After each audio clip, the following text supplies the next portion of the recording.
Alright guys, you already know what the fuck's going on over here with Friendly Buds.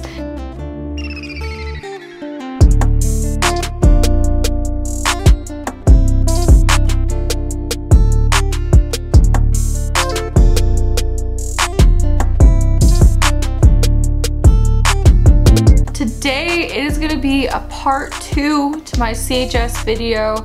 This is going to cover the treatment options for CHS. I'm gonna go over about like 5 different categories. So the first one's gonna be at-home remedies that you can do. Second one's gonna be food and drinks that are available,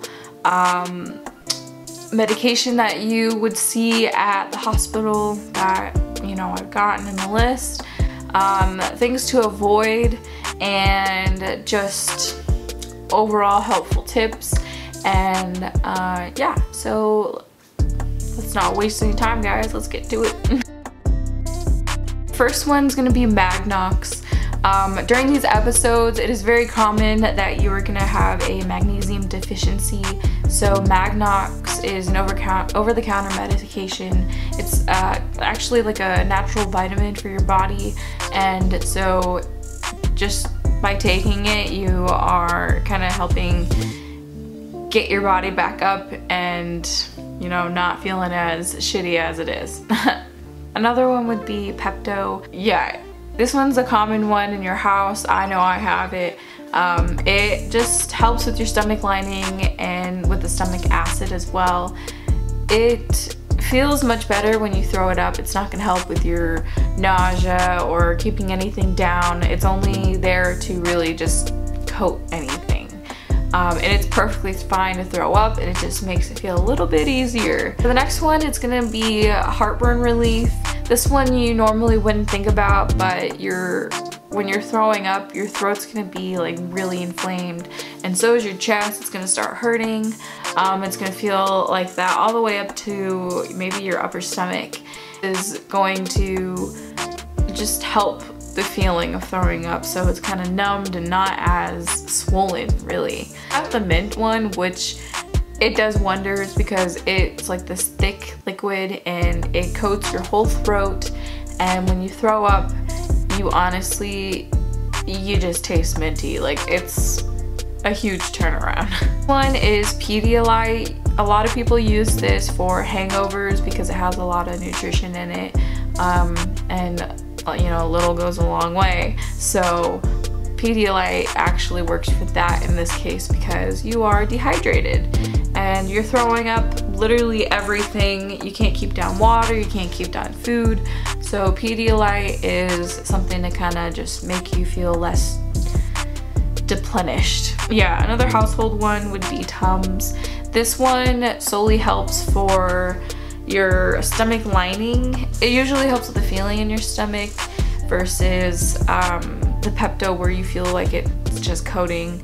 And that's why I think that Pepto and Tums kind of work together in that sense, because Tums takes away the uncomfortable acid feeling in your stomach, and the Pepto solely just coats your throat and the lining, so it's easier for you when you throw up. So I do suggest both of them. Another one would be Benadryl. This is really common in the house too. It is a lifesaver when you had a long day of throwing up, you want to sleep. It's okay, you just want to sleep. This one is going to help with inflammation in all parts of your body, and it's going to help with trying to go to sleep. So it's going to make you drowsy, and I don't know if it's just me, but when I have my episode, I try and go as long as possible without throwing up. So I'll usually time myself, and incorporating sleeping or a nap usually helps in that case. And the last one for the at-home remedies would be hot showers. I know tons of people know this already, but there is a trick to it that I have found throughout my process. So hot showers, I usually stay in there for about 35 to 40 minutes, and that does me wonders. Like, let me tell you, it helps your body all over. I will usually turn on the shower and like plug that tub and you're just boiling. It's like a jacuzzi in there, but your whole body feels amazing and I don't feel the need to throw up. That is my trick, train into not throwing up. So you don't really throw up when you're having these hot showers. And that is your moment to take your Gatorade or your Pedialyte, and also have your SpaghettiOs. That also helps like get down as well. So anytime that you're trying to take something down or any medication, try and take it during a shower, because it will stay down while you're in the shower, but once you get out, unfortunately, you might want to throw up, and even then you might, but it does prolong the time that it's down in your system, so there's that. Going into food and drinks that are available with your hydration is coconut water. It's very nutritional and it helps just as much as Pedialyte would. Also chicken broth, that also has tons of nutrition in it, and it's also settling for your stomach too, so yeah. For Gatorade, I didn't mention this before, but Gatorade is pretty good for your electrolytes, and it has a good amount of sugar in there as well to kind of get you a little bit more hydrated. But do not choose any of the citrus flavors, because citrus in this case does not really help your stomach, so such as like orange or lime, lemon, any of those like flavors, really anything citrus, just don't risk it. And your stomach can't really handle that, so just do any other flavor really. SpaghettiOs is probably one of my favorite things because it is easy on your stomach, it is high in fiber, and the tomato juice will just help with your whole system going, you know. I know TMI, but chances are you're probably not going to the bathroom at this rate, and SpaghettiOs will help you get that going. Yeah, so also other fiber-based things, so such as like rice and stuff, that really helps the same way that the tomato juice would. Cranberry juice, apple juice, I've tried those. Those are all pretty good. Applesauce, it may not taste the best at this rate because your taste buds are all fucked up, and that's okay. That's perfectly fine. But applesauce is kind of an easy starter food once you try and get things to hold down, and it's just easier on your stomach, it's easy to process, and it's easy to go slow, and it's small. Crackers is another common one that people would often think of during this case, so that works too. And lastly, this may come as a shock to you, I don't know if many people have heard of this, but pickle juice is actually really good for the acidity in your stomach, so this really helps. Fun fact is a lot of people, some people actually drink a shot of pickle juice before they start drinking like hard liquor, because they don't want to have like a stomach ache, or like they don't want to throw out their alcohol, and they don't want to have a bad hangover the next morning. So yeah, look it up. Pickle juice is pretty good for that. And who knows, you might like pickles and that might be your saving grace. The medication that you are most likely to get at a hospital is an IV. That's solely to help with your hydration, and they're also going to give you any medicine through the IV that you need, such as Haldol. Haldol is going to make you sleep, and it's also going to help with your nausea, it's going to help with your throwing up, it's going to keep it all down, and that's solely what ends my episode. This one would be Zofran. I already have Zofran in my household because of previous hospital visits, but it's commonly known for its benefits for like nausea and like throwing up, like vomiting. So yeah, basically kind of the same medicines that you can take at home, but a little bit more stronger. and probably bigger doses. So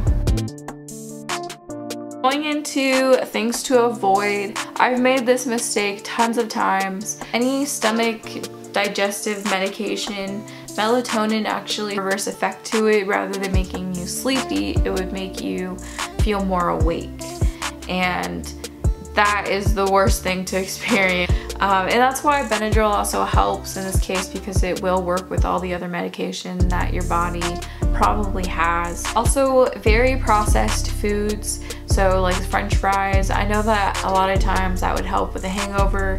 In this case, it doesn't. Your body does not appreciate the good greasy foods that build up bubbles in your stomach, so that would include soda, or like beer, or like anything like that, or stuff that makes you gassy like beans.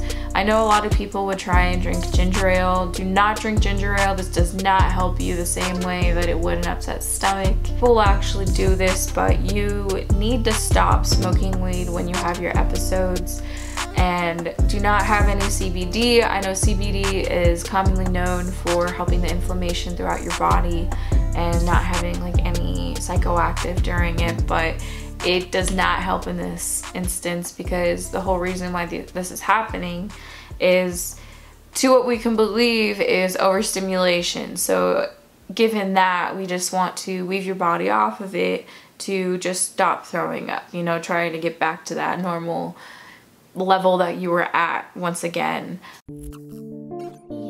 I actually ate food and then I smoked. I essentially didn't smoke on an empty stomach.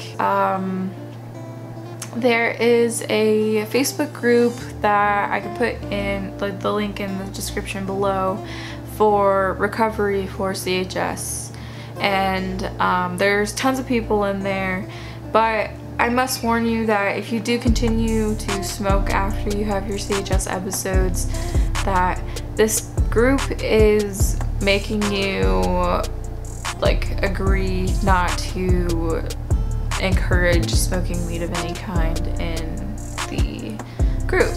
So I usually don't say anything. I am completely opposite of it. I just wanted to see if anyone else had any good advice based off of treatment for it, really. If you are going to quit and you just want to explore this group, go ahead. It's pretty good. People are nice, but a lot of people post about them having to quit or like the struggles of quitting. So yeah, definitely not alone in there. I don't really say much because yeah, but it's cool to see. Well, I have to do like different things now that I have CHS, and if I want to maintain like not having an episode, then I have to try and keep my tolerance low, and by that I just take like one bong rip and then I feel like pretty high already, and if I feel like I need more than that, then I try to go longer periods without smoking, and that kind of seems to help. But also every other Friday I would just not do anything, and try to, you know, lower my tolerance and kind of keep it low, so I'm a lightweight. I also do dab just as much as I smoke weed, so yeah. The only reason why I chose to do that is because weed helps me in tons of ways, but also I have seen that multiple people have quit smoking and they continue to experience CHS episodes even months after they have quit smoking or years after. And to me, I think that if I manage it, then I don't know. I don't know if like, it's a personal experience for everybody, so do what you feel is best, but I personally take my own precautions, and a lot of people quit, a lot of people just continue to do what they do, lot of people will never have it again, who knows. But this video is solely to help. I just wanted to thank you guys for watching this video and also giving so much support for my last one. It meant so much because it was such a personal video, and it's nice to see that it's not so rare after all, and there's actually tons of people who are questioning it just as much as me, so it feels good. But yeah, if you know anything that I did not mention and you just want to be helpful too, mention it in the comments below. And I think that's a wrap. Like a packed lunch. Woo! Alright, bye guys.